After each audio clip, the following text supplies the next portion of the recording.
pipe bursted in their house. So they moved in with us for like a month or so while they were fixing their house.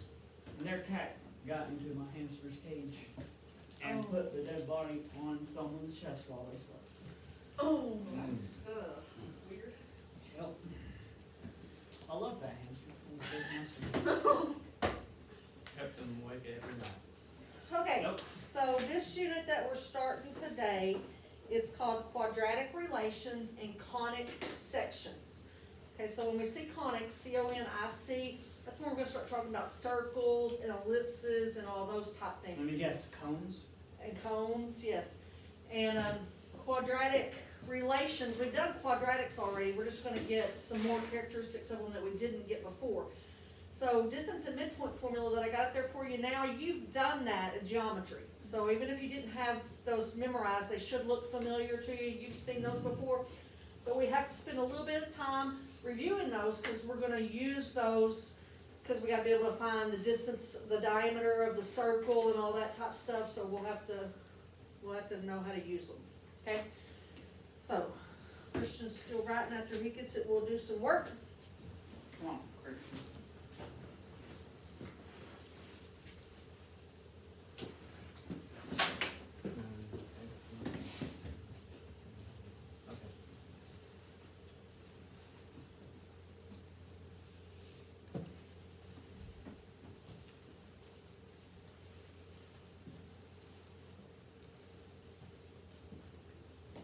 Okay. You good?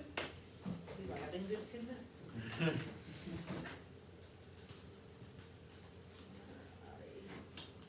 Looky there, Christian, even after all weekend, the thing still defaulted to black. You're working a miracle with it. Nice. Alright. I wondered about that after I restarted the computer. So. Okay, so we got two ordered pair there. We got -3, 5 and 4, -1. And real simple, the question just says, what's the distance between those 2 points? Now you could graph them and try to count, but you all know, and you remember from your geometry days, the dilemma of that is sometimes it's on diagonal and doesn't cross straight through the little squares real pretty and all that stuff. So we are just gonna use the distance formula. If our answer, because the distance formula is all underneath a radical, so if our answer is not a perfect square, we're gonna leave it in radical form, okay? Alright, so let's go ahead and label our stuff, even though you've done it before, since this is our first time today. This will be my X1 and my Y1, right? And here will be my X2 and my Y2. And so now I just plug those in where they go in the distance formula. So I gotta subtract my x's first, so X2 minus X1 squared, plus, now I'm gonna subtract my y's, so Y2 minus Y1 squared. Okay? Everybody good with the setup? Nothing too hard? I'm assuming that you did well with this in geometry, right? Yeah.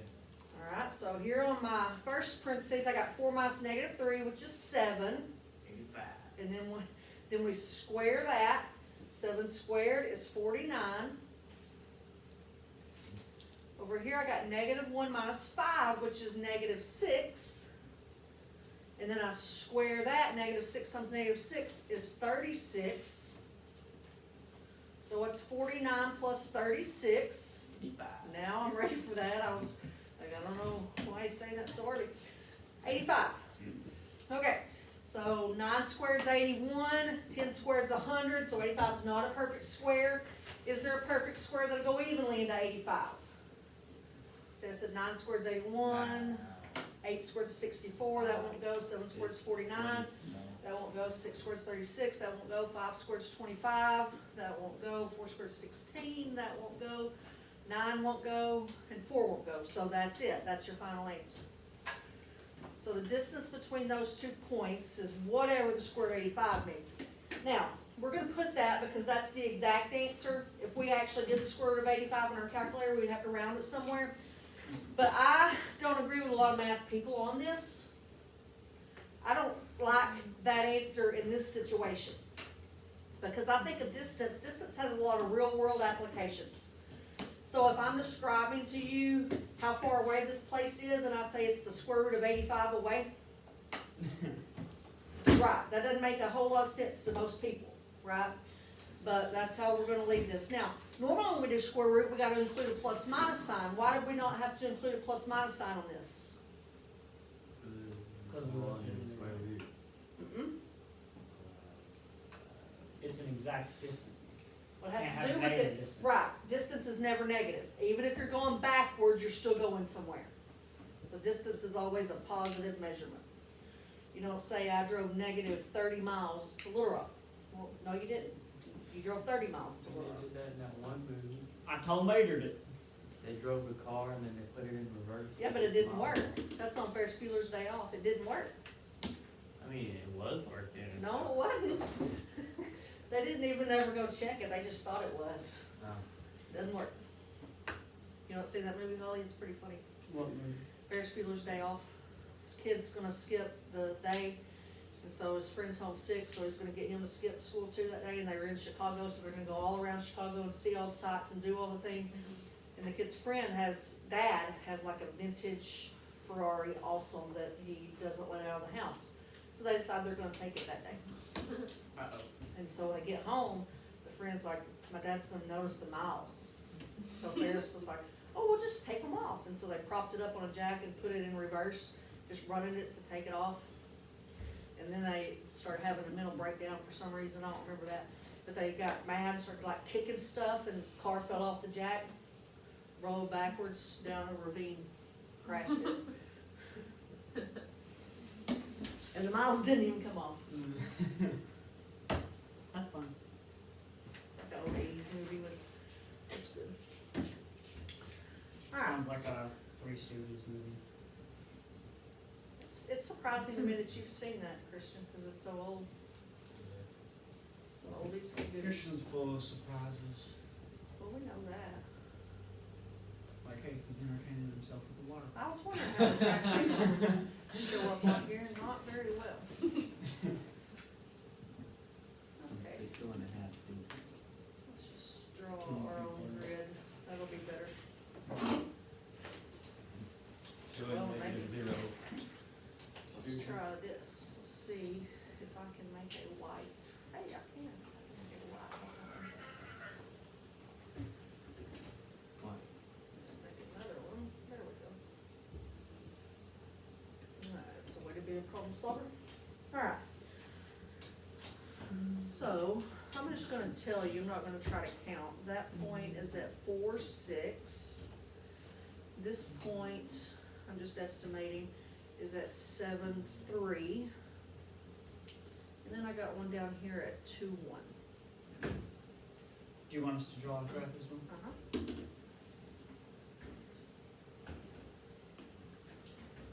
Okay. So the directions tell us to classify that triangle as scalene, isosceles, or equilateral. Oh, So if we're a scalene triangle, none of our side lengths are the same. If we're an isosceles triangle, 2 of them are the same. If we're an equilateral, all 3 of them are the same. So what we have to know is how long those 3 legs are, and we have to do that using the distance formula. So it doesn't matter what you want to start with. Let's start over, I'm going to start on this short leg. Okay, because looking at it, it doesn't look like it looks scalene to me, but I just freehanded and estimated that. So let's start on this short leg. So I'm going to say the distance of this short leg, I'm going to do my x's 2 minus 4 squared. Now, since I did this x first, I also have to do that y first, right? Y'all remember that? So 1 minus 6 squared. So 2 minus 4 is negative 2. Negative 2 squared is 4. 1 minus 6 is negative 5. Negative 5 squared is 25. So that short leg would be the square root of 29 units long. Okay, how about, do what, bud? Oh, I don't know where my mouse went. Oh, it's for, oh, holy cats. Yeah. It done did a thing. Come on.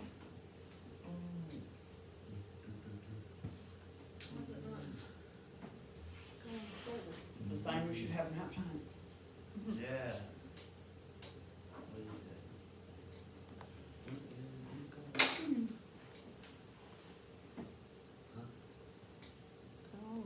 What happened? It went back a page, but I'm clicking on the go forward and it's not letting me. I don't know why. I don't know.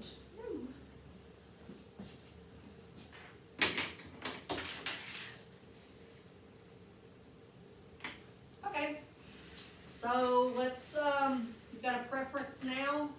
I was just gonna Yeah. go the 4, 6, and 7, 3. Mhm.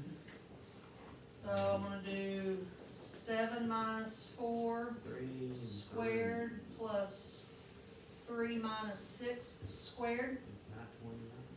So 7 minus 4 is 3, 3 squared is 9, Plus 3 minus 6 is -3, -3 squared is 9. 18 will break down, but it doesn't matter for this purpose, so I'm just gonna leave square root of 18. Now, all that tells us is that it's not equilateral. It could still either be isosceles or scalene. Oh. Yeah. Yeah, so now we gotta do the last leg down here, so I'm gonna do, 7 minus 2 squared plus 3 minus 1 squared. So 7 minus 2 is 5, and 5 squared is 25. 3 minus 1 is 2. 2 squared is 4. So that's the square root of 29. What? Did I do something wrong? I didn't expect it. Oh. So those two sides are the same. Square root of 29, square root of 29. So that triangle would be Isosceles. isosceles. Said it right. Two sides are the same. Oh, I was right. Good. Well, See if I had the right word, but the wrong definition. I was thinking of the none of the same. Alright, let's do a couple midpoint now. Those were a couple of good distance formulas. So, let's say I've got a point at -5, 1, and -1, 6. So the directions say find the midpoint of that segment. Ooh. So the midpoint formula, you'll notice when you copied it down, is written as an ordered pair, because you're finding an x, comma, y. So you're gonna add your x's on the top, and then add your y's on the top. Okay, now I didn't label them x1, y1 that time, and it really doesn't matter, just whichever one you do first, you gotta do that one first all the time. So since I started on my x's with a -5, when I went to my y's, I had to do that y first. Okay, so -5 plus -1 is -6. -6 divided by 2 is -3. 1 plus 6 is 7. 7 divided by 2 is 3.5. Or you could leave it as 7 halves, or 3.5, or 3.5, however you wanted to do it. Let's go. I got it right. Good job. Hey, the funny math problems, so it's the only survivor. Alrighty, let's do one more midpoint.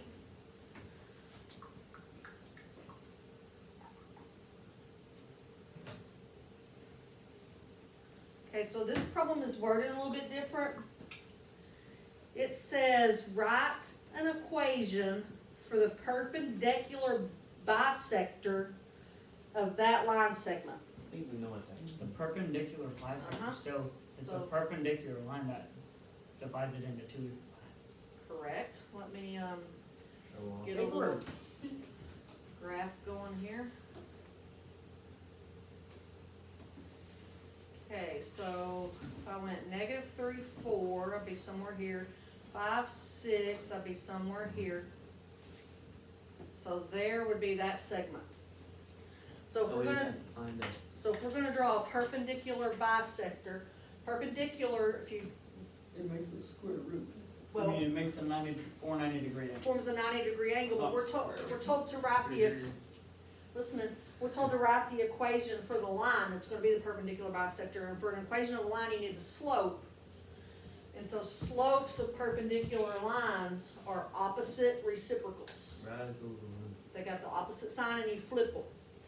So, first thing I would do here is find the slope of this line, and you could do what Christian said, count rise over run, or you could, I'm gonna do the formula because you probably haven't seen it in a while.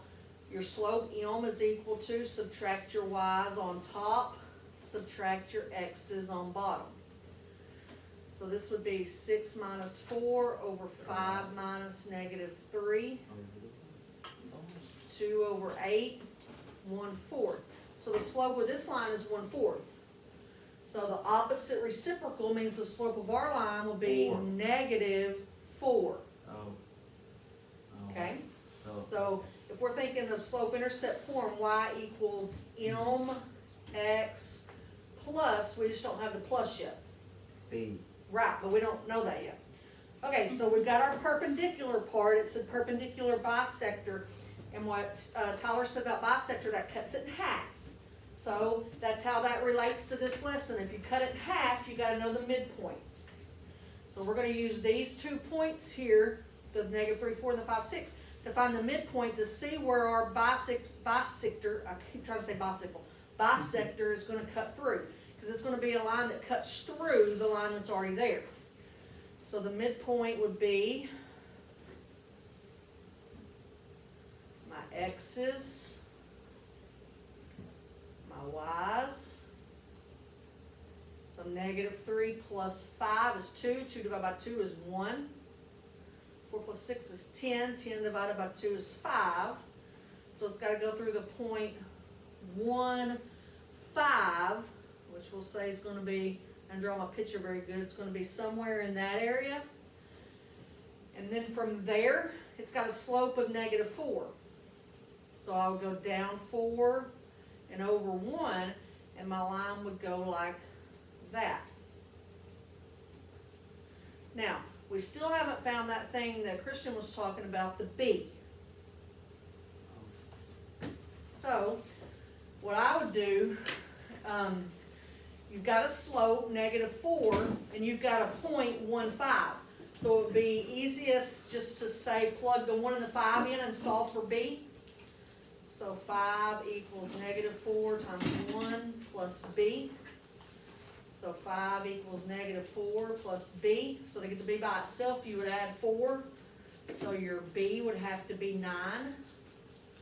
So that means this point here where it crosses is at 0, 9. So your final answer, that was a pretty good problem because look at everything you had to do in that.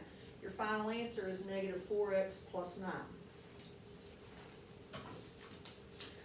So just finding the midpoint alone, not very hard. Finding the slope alone, not very hard. Writing the equation for a line alone, not very hard. We should all 3 of those in one problem.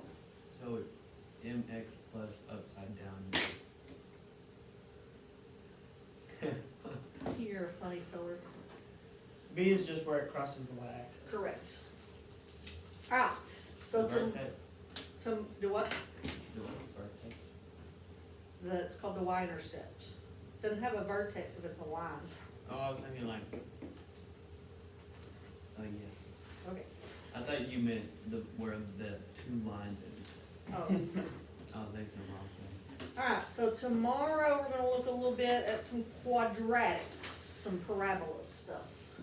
Hey, it's been a minute since we looked at parabolas. Yep, I know it. And we're gonna learn some new stuff about them.